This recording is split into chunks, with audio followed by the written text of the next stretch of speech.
Kawan-kawan tahu nggak? Kalau berdasarkan arkeologi, terdapat beberapa pembabakan zaman di Indonesia. Dimulai dari zaman prasejarah, zaman klasik atau dikenal juga dengan zaman Hindu-Buddha, zaman Islam, dan zaman kolonial. Zaman Hindu-Buddha di Indonesia disebut juga sebagai masa klasik karena pengaruh kehadirannya yang kuat di Indonesia. Bahkan, jika ditelisik lebih jauh, pengaruh kehadiran Hindu-Buddha di Indonesia masih dapat kita lihat dan rasakan dalam kehidupan sehari-hari, baik di masa lalu hingga masa sekarang. Yuk simak pengaruh Hindu dan Buddha di masa kini dari berbagai bidang.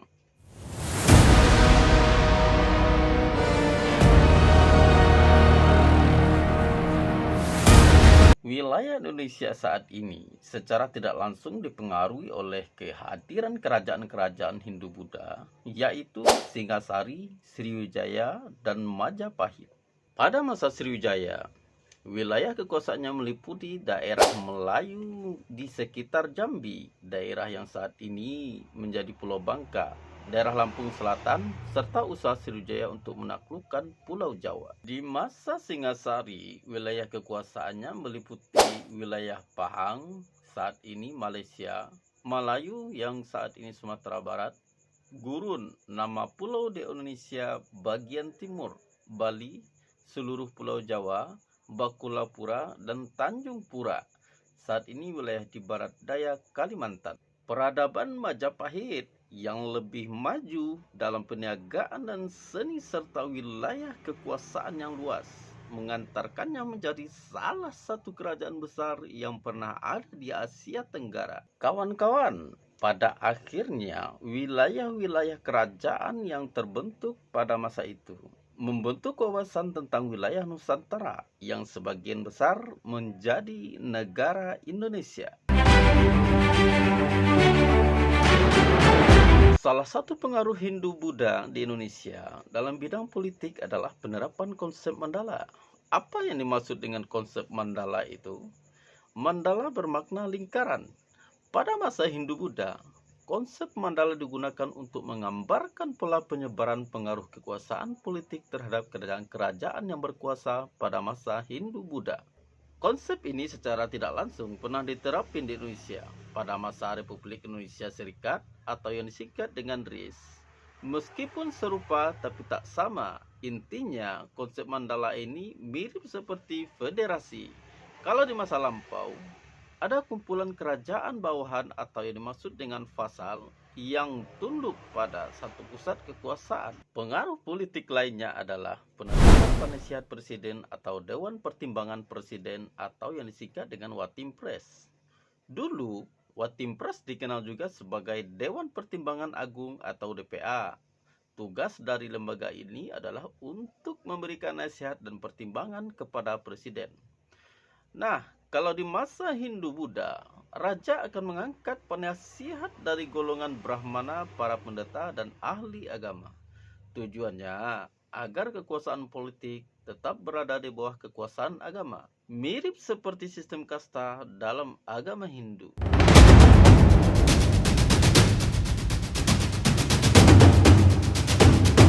Sejak masa kerajaan Hindu-Buddha, Nusantara sudah mengenal sistem mata uang. Misalnya, di kerajaan Majapahit menggunakan uang gobok. Selain itu, masyarakat Nusantara juga punya mata pencaharian untuk memenuhi kebutuhan sehari-hari.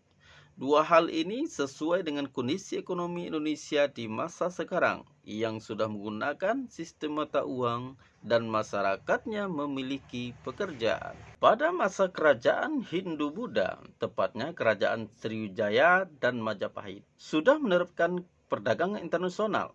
Saat itu, mereka banyak menjalin hubungan dagang dengan kerajaan Tiongkok, kerajaan Chola di India Selatan, dan kerajaan Champa di Vietnam Tengah dan Vietnam Selatan. Di masa itu juga, seperti dengan masa sekarang, sektor paling dominan yang paling diandalkan di bidang ekonomi adalah sektor maritim, memanfaatkan hasil laut dan agraris, atau memanfaatkan pertanian dan perkebunan.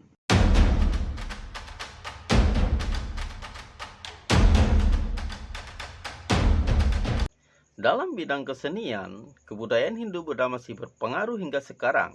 Misalnya seperti pertunjukan wayang. Saat itu, kisah yang dibawakan adalah cerita Mahabharata dan Ramayana. Jangan khawatir kawan-kawan, pada saat ini masih bisa menikmati cerita Mahabharata dan Ramayana. Kamu bisa datang ke Candi Prambanan pada malam hari untuk menikmati pertunjukan wayang orang. Kalau dalam seni musik, peninggalan dan pengaruh dari kebudayaan Hindu-Buddha adalah pertunjukan musik gamelan. Buat kamu yang tinggal di Pulau Jawa, kemungkinan besar pernah mendengar alunan musik gamelan. Dalam bidang seni rupa, kamu masih bisa menyaksikan karya seni yang dibuat pada masa kerajaan Hindu-Buddha, seperti relief-relief yang terpatri di Candi Borobudur, arca atau patung, hingga seni batik.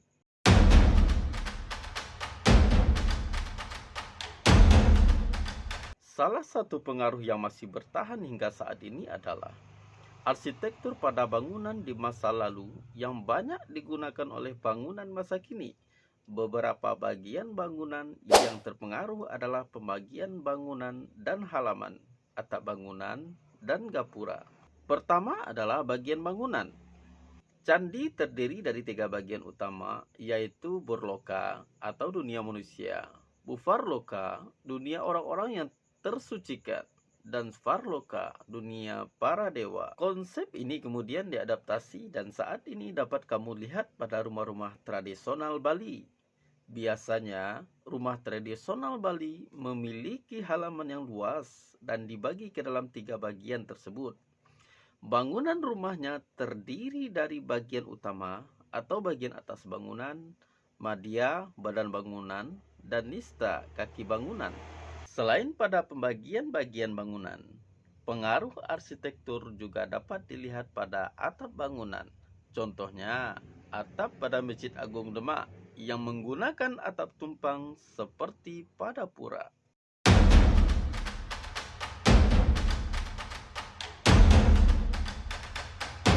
Pada masa awal Hindu-Buddha masuk ke Indonesia dari India, bahasa Sanskerta hanya digunakan oleh kaum pendeta. Bahasa lain yang digunakan oleh masyarakat pada masa itu adalah bahasa Pali. Berkembangnya bahasa Sanskerta dibuktikan dengan peninggalan-peninggalan prasasti yang menggunakan aksara Pallava dan bahasa Sanskerta. Akhirnya, beberapa kata yang bahasa Indonesia merupakan kata serapan yang berasal dari bahasa Sanskerta seperti durhaka dari kata doraka, bahagia dari kata bagia, istana dari kata astana, kendi dari kata kundi, bencana dari kata vancana, sarjana dari kata sajjana, manusia dari kata manusia.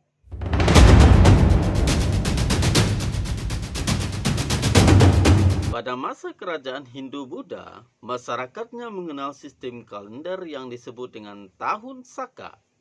Satu tahun Saka terdiri dari 365 hari dan berkaitan dengan upacara-upacara serta ritual penting keagamaan.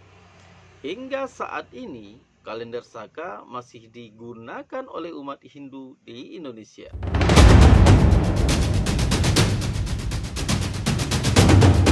Dalam bidang sosial, pengaruh kebudayaan Hindu-Buddha adalah masuknya sistem kasta, yaitu kasta Brahmana, kaum pendeta, kasta Satria, para prajurit, pejabat, dan bangsawan, kasta Waisya, pedagang, petani, pemilik tanah, dan prajurit, dan kasta Sudra, rakyat jelata, dan pekerja kasar. Meskipun secara penerapan berbeda dengan sistem kasta yang ada di India, tapi kamu masih bisa temukan sistem sosial ini digunakan dalam agama Hindu di Indonesia. Selain sistem kasta, pengaruh lainnya adalah pada tradisi dan budaya. Upacara tradisi di masa Hindu dan Buddha banyak yang bertahan hingga saat ini. Beberapa upacara atau tradisi yang bertahan hingga saat ini seperti upacara ngaben, tradisi potong gigi, hari raya Waisak atau wayang. Ngaben adalah upacara kematian dengan membakar mayatnya dan abunya dibuang ke laut. Tujuannya adalah untuk melepaskan sang atma atau roh dari belenggu keduniawian hingga dapat dengan mudah bersatu dengan Tuhan.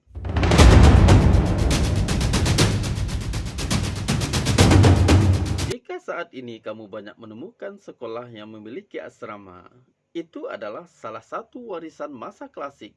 Salah satu kerajaan yang terkenal dengan pendidikan agama Budanya dan memiliki asrama adalah Sriwijaya. Apalagi Sriwijaya merupakan pusat sekolah agama Buddha di masa lampau. Saat itu, kerajaan memiliki asrama atau mandala sebagai tempat untuk belajar ilmu keagamaan dan ilmu-ilmu lainnya. Asrama biasanya terletak di sekitar komplek candi dan digunakan oleh para murid.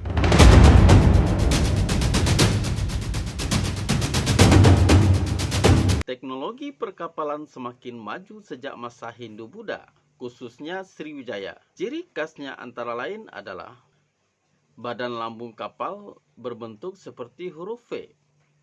Macam-macam bagian lambung kapal. Bentuk pertama adalah bentuk lambung kapal V.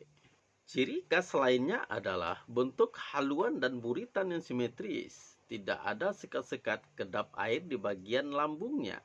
Tidak menggunakan paku besi dalam pembuatannya, serta kemudian berganda di kiri dan kanan buritan. Biasanya kapal-kapal ini dibuat dengan teknik menyambung satu papan dengan papan lainnya, kemudian mengikatnya dengan tali ijuk.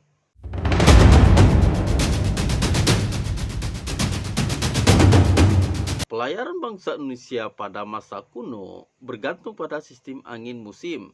Pengetahuan tentang angin darat dan angin laut penting bagi pelaut. Untuk mengetahui arah, pada siang hari para pelaut memanfaatkan matahari.